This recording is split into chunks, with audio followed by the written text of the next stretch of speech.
we're all familiar with this. Prostate cancer patients, they'll recur. 40 to 50% of patients will recur after initial treatment. Here's the rates for patients who've had radical prostatectomy versus those who've had radiation therapy. So this idea of accurate imaging to manage these patients with recurrent prostate cancer, I think that's of critical importance, and I think we understand that, and we understood the limitations, and that's why I think there's been this sort of large outcry for better imaging over the past 10 years or so. So we need this to better effectively manage patients with recurrent prostate cancer. We need accurate, reproducible, validated, accessible, and cost-effective imaging modalities. And this comes from a paper from European Urology Focus. And that's a lot of different criteria that need to be met. And I don't know if we've met all of them, but I think we're on that way, on the path to actually satisfying a lot of those requirements.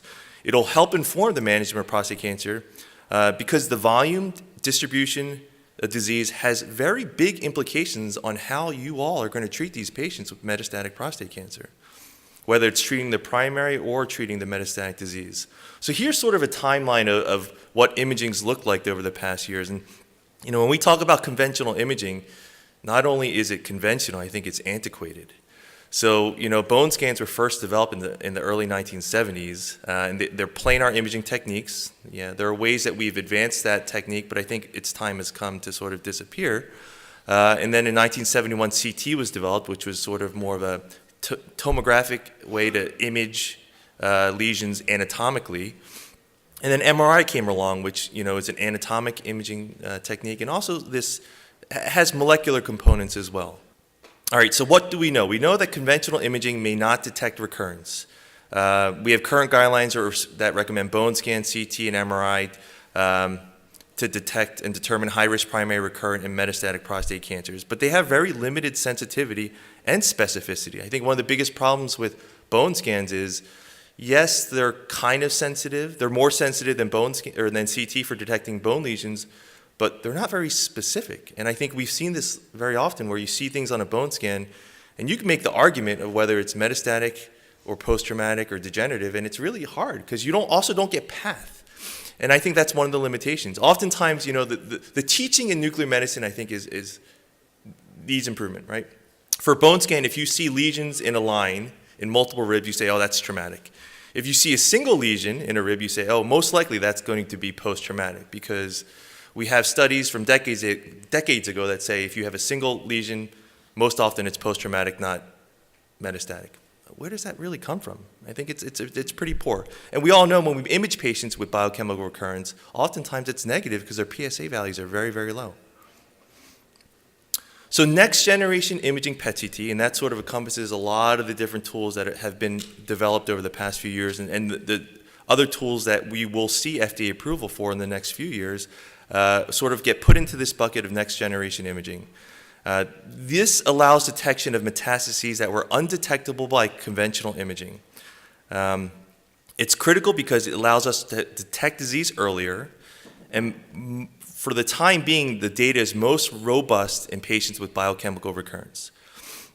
It also helps us identify patients who may benefit from salvage treatment, and eventually what we're seeing a shift of these next generation imaging tools into the primary diagnosis space, where we have patients with high-grade, high-risk prostate cancer who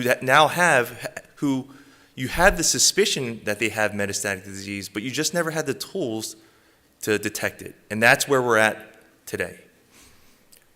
New radiotracers tracers are advancing use of PET-CT. All right. So this is a nice cartoon that sort of shows all the different targets that are on a prostate cancer cell that we can target. If we can find something for a certain receptor or protein, we can tag it with an isotope that emits a positron. And if you could tag that with a positron, then you localize it, and all of a sudden you could image it. It's not magic. It's actually pretty, it's very interesting. And I'll say this it's relatively simple in a certain sense. For a chemist, it's very simple to find these targets and create isotopes that attach to it. So if you look at this diagram, we'll start with FDG. That's the fluorodeoxyglucose. It's a glucose analog. We know that cancer cells like glucose. So there's going to be overutilization of glucose. That doesn't happen early on in prostate cancer. It happens more later in the course when it becomes more aggressive, but that is something that you could use. Choline, something developed by the group in Mayo, In the U.S. first, they received FDA approval, I think, in 2011 for this.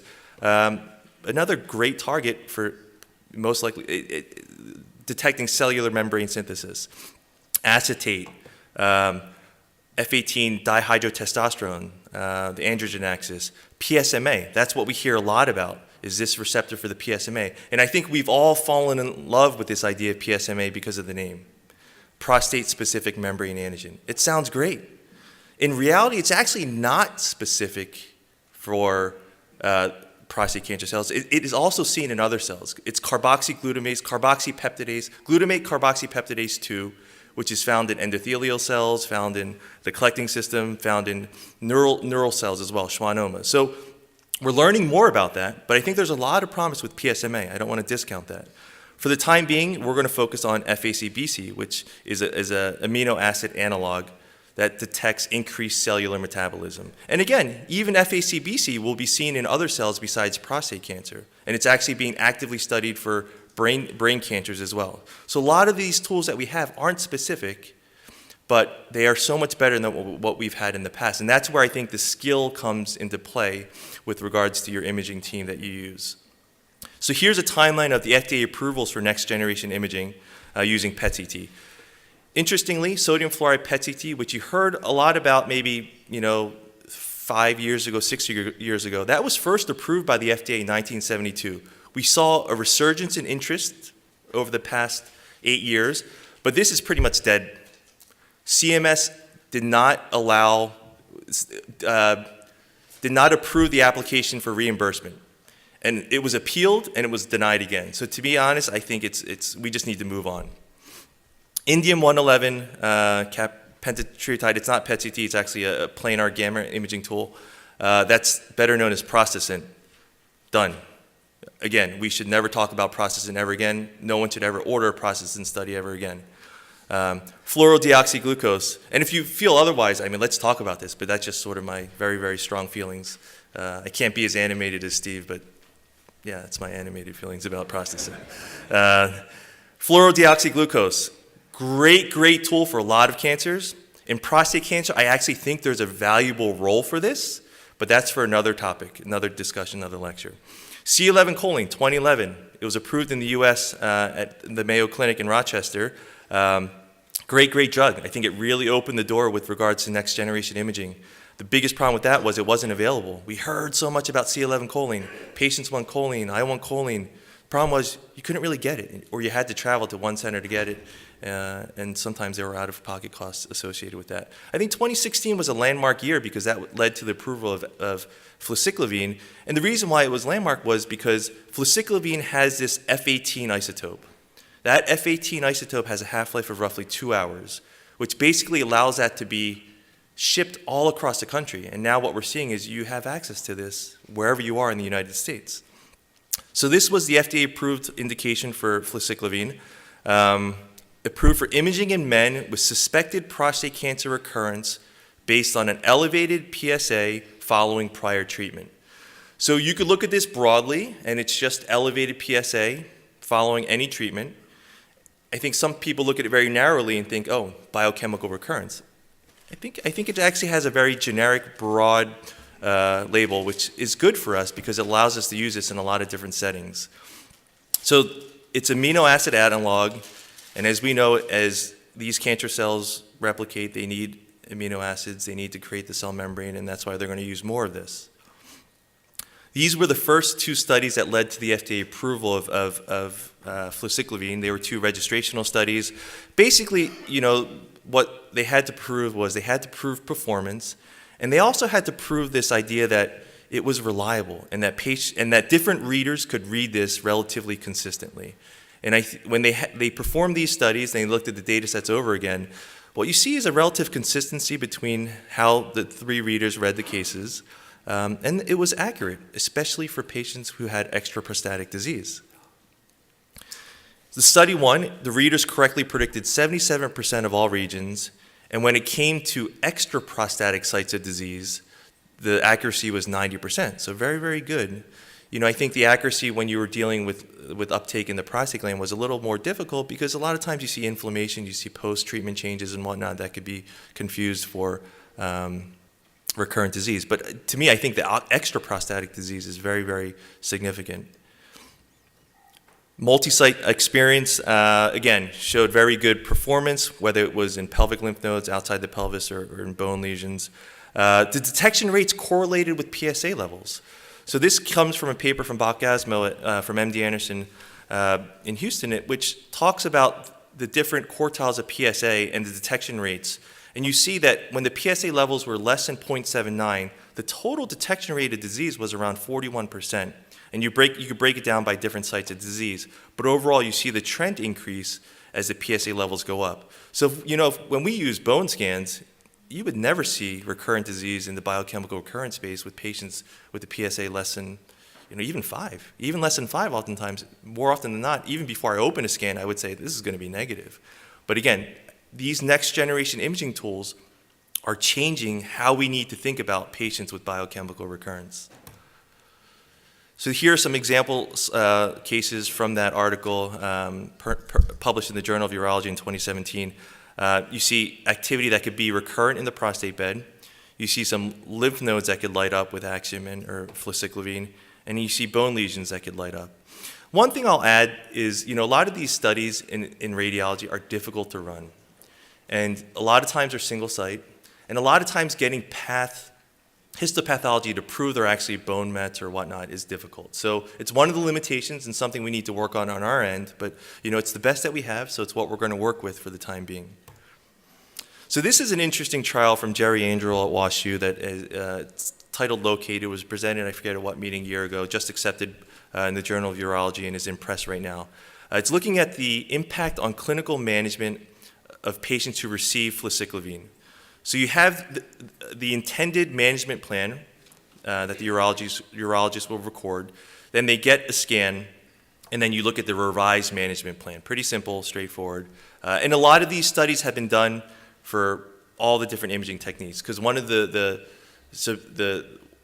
endpoints that CMS wanted for a lot of these was to look at change in management, and that's the way FDG was first approved in 1997. So the results of this showed that there was 126 out of 230 patients, 59% had a change in management. And of those 126 patients, 78% it was a major change. 22% it wasn't a major change. So major change means salvage or non-curative systemic therapy to watchful waiting, or salvage to non-curative systemic therapy, things like that. Others included changes to the radiotherapy field. Maybe you had a larger field to include a node, some certain margins, modified ADT regimen, or alternative changes.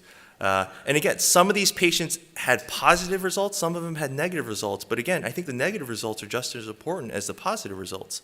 But what we're seeing is, whether it's Locate or it's the Falcon data from the UK, there is a significant change in management when you get these studies. It's something to be prepared about. This is very important because step one, when I look at imaging, is it better than what we have? I think we clearly know it is. Check. Number two, does it change management? Check, it does. PSMA does, fluciclovine does, FDG does, check. Number three, so in the past, that's where we could stop, and then we would get approval and reimbursement, and we could move on. The environment is much, much different today in 2018 than it was in 2011 or 1997. Now we actually need to show outcomes data. And that's sort of the next step. This is great. I think the next step that we're going to see is not only does it change your management, but does it lead to better patient outcomes? That's important. We're seeing more data that it does, and I think it will bear out later on. But for the time being, it does change management, and that's where we're at, and I think that's what we need to work with. All right, so we'll skip this one. So the location of metastatic disease, oftentimes it's going to be in the prostate bed. Oftentimes you're going to see lymph nodes. Interestingly, you're going to see bone mets in these patients, in patients that you did not suspect bone metastases. And it's going to be shocking. It's going to make you uncomfortable. But something that we learn is you have to be uncomfortable being uncomfortable in order to really sort of move forward. And every practice goes through this. I see it all the time. It's, wow, what do you do with this? And it helps to have sort of that team approach and, talk to your colleagues and discuss it as a group because it's important. And this is going to set the stage with regards to how you begin to incorporate this into your practice. Again, this is another slide that shows that as PSA values go up, the detection rate of fluciclovine increases as well. This is the total detection rate that increases from, as you see, these different levels of PSA. I find this a little interesting that at low PSA values, you often see disease in the prostate and extraprostate outside of the prostate at same levels. As it goes higher, you often see more, here you see more recurrent disease in the prostate bed, and then it sort of equalizes later on in the disease. And this study from Locate shows a detection rate of 31% at a PSA level of 0 to 0.5, which, wow, I mean, we've never really seen that before. So it's something that is paradigm shifting, it's practice changing. And it's going to be PSMA, it's going to be all these different things. How we choose between the radio tracers, that's another discussion. I think that's interesting, and that's going to, we're going to see more about that in the next few years, but I think that's very interesting. But we need to start somewhere, and I think this is a great place to start. Fluciclovine F18 helps clinicians make more informed treatment decisions, right? We're going to have that discussion about outcomes for the next 10 years. But for the time being, it's going to help everyone in this room, if you use it, make better decisions. Information is power. And as we get into this, era of big data and using various data sources to make better decisions, having accurate data becomes even more important. And we know that next generation imaging is more accurate data. So this is going to help build the foundation for the future changes of radiology and medicine in general, and helping you as urologists or radiation oncologists make better decisions. The NCCN guidelines recommends the use of fluciclovine in patients with prostate recurrence or progression. So it actually includes this in patients who are biochemically recurrent, and also recommends the use of fluciclovine in patients who are progressing. The discussion of whether you use it in patients who are M0 CRPC, I think that's a discussion we'll have later. I think Dave's going to talk about that. We'll talk a little bit about that in the discussion about radar, but I think it's a fascinating topic. So Radar 3 was a consensus group. We met 2 or 3 years ago, and it was published or accepted by the Journal of Urology, and it's in press right now, that talks about the various NGI imaging tools and how to use them. And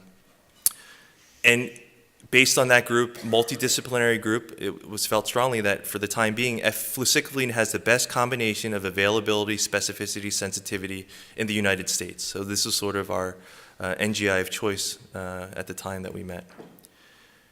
Fluciclovine F18 has broad coverage and coding, and I think this is very important. What's the point of having a great tool if your patients can't get access to it?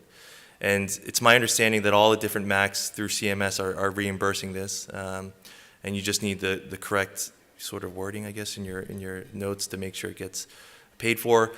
It is also being reimbursed. And as an administrator in a radiology department, this is important. It's getting paid for. But this is important because right now there's legislation in Congress that is talking about how we treat radiopharmaceuticals, especially on the diagnostic side. Is it a supply or is it a drug? If this is a supply, then the costs come on the department to pay for a supply to do a test. If it's a drug, then you get paid for like it's a drug. In my opinion, it's a drug. We're testing it like a drug. We need to prove, like other drugs, we need to prove safety, we need to prove performance. So why is it that we're not going to pay for it like a drug? And this is critical because if it ends up being reimbursed like a supply, then your access to this is going to decrease significantly, because every time I perform one of these studies in our facility, we're going to lose money. We're going to lose probably $2,000, $3,000, $4,000. And if that happens, what's going to happen? Eventually, someone's going to knock on my door and say, hey, you guys got to stop doing this. And we're seeing that with a lot of the amyloid imaging agents for Alzheimer's or Parkinson's and Alzheimer's. I'm not a neuroimager. I work at a cancer center, so for these neuro things still confuse me. All right. Again, F18 has the best combination of availability, specificity, sensitivity. We have 5 minutes left. If there are any questions, we can go with questions, or I could just show some interesting cases. Sure.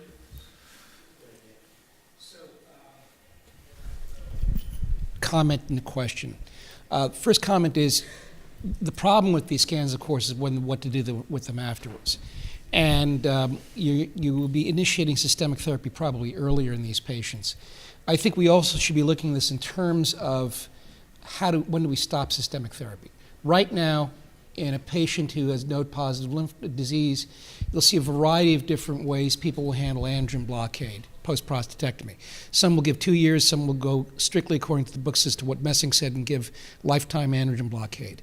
I think that these scans may be more useful also in telling you when you can take somebody off therapy rather than necessarily initiating it, because if you're more confident there's nothing there, you're more confident in stopping something rather than doing something where you don't have level of evidence to start in that situation. Second question is, my question is also related to castrate-resistant disease. Should we now not be doing bone scans and CT scans? Should we go directly to fluciclovine PET scans? Because as you're showing here, the NCCN guidelines are stating that we should be using it for M1 castrate-resistant disease. What are your thoughts on that? So my thoughts are, number one, 99.9% of all the clinical trials for therapeutic drugs in the castration-resistant prostate cancer space are based on bone scan and CT. Right. Exactly. So all of a sudden, how can we extrapolate that to NGI when it's such a different tool? So my feeling is not yet. I think we need to have more studies that use this in more controlled settings. This idea of using NGI to look at treatment response, I think is potentially something that we could do, but we just don't have the data to do it. And I think that's the struggle for radiology right now, is we're so used to being told that, oh, that's great, that's wonderful, it works so much better than what we have, just start using it. And that's part of the reason why we've seen the cost of imaging go up so much over the past 10 years. And I think we need to be careful. Now what we're seeing is there's a pushback. Prove to us that what you do makes a difference. And we can only prove it if we work with the Petrolacs, the Crawfords, and everyone in this room with regards to clinical trials to prove that this makes a difference. So what you need is a separate pilot study. Yeah. To look at next generation along with bone scans and CT scans. Absolutely. So, Phil, follow up to that. I was speaking to somebody over at Blue Earth, and I don't know if it's routinely done or if they've got somebody that's working on a specific application for this, but they've reported a couple cases where people have had fluciclovine scans who are MCRPC as baseline, got started on therapy, and they reported out 2 cases where somebody had been put on basically was on enzalutamide. Stable PSA started to go up. They then repeated the scan, measured the activity within individual lesions, saw that 3 lesions actually, the activity went down, 2 lesions showed increased activity. They spot radiated those lesions, left them on Enza, PSA went down. I think that is exactly what we should be doing in the future, because what we know is every single prostate cancer met doesn't have the same biology. Right. And if we could identify those that are more aggressive, you're right, we could spot weld them. I think we have the potential to use FDG in that space. There's a lot of literature that uses fluorodeoxy, not a lot, there's literature that uses fluorodeoxyglucose in that castration-resistant space, and we could do that, and we could do it cheaper than some of these other tools. I mean, I think it's important for, one comment and then one question, because it is point-counterpoint. I think it's important for the audience to understand that this test is indicated for patients who have been diagnosed with prostate cancer and has been treated. And obviously there's going to be this gap, especially with newly diagnosed prostate cancer patients who are not yet treated, who have high-grade disease, but more than likely probably harbor oligometastatic disease already. And I guess my counterpoint for you to address is, I'm sure you're aware of this very small study out of UCLA that 10, 15 patients that were head-to-head, they received both fluciclovine and PSMA, who are claiming some element of superiority with PSMA versus fluciclovine. And I think that was a poster recently, I saw that as well. That's interesting. This idea of superiority, mine's better than yours is better than mine, that's great. I think what we really need to see is which radio tracer is better for specific types of prostate cancer, maybe Gleason scores or something, and which one can be tied to a certain outcome, right? And then if you have that pathway lined up, I think you actually show that an imaging tool linked to an outcome, to me, is better than just saying mine detects more disease than yours. Overdiagnosis is a problem. We see that with thyroid cancers and pulmonary nodules. Since it's Steve, last question. So, Phil, that was an amazing talk.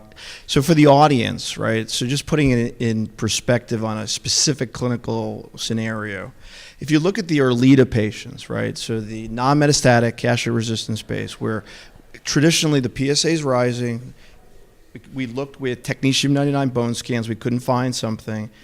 That study, the Spartan study that got Urolita approved, used conventional imaging, like you said. So now you do not next-gen imaging, and you find what looks like a spot, which resemble M1 castrate-resistant prostate cancer, which you can find. What are they eligible for? They're eligible for Urolita, and they're also eligible probably for the start of castrate-resistant prostate cancer treatment, such as Provenge, right? So how this actually affects all of us in this room is really uncharted territory, and there's a lot of nuance there, which the next-gen imaging is definitely going to affect how we develop and actually utilize these algorithms. I absolutely agree, and you're right. Spartan included patients who were bone scanned and CT negative, so and actually some of those patients actually had next generation imaging, especially those patients in Germany, and they had probably low volume metastatic disease, but they were eligible for the trial because they were bone scanned and CT negative. So I think if you have a bone scan CT negative patient, they would be eligible for M0 CRPC.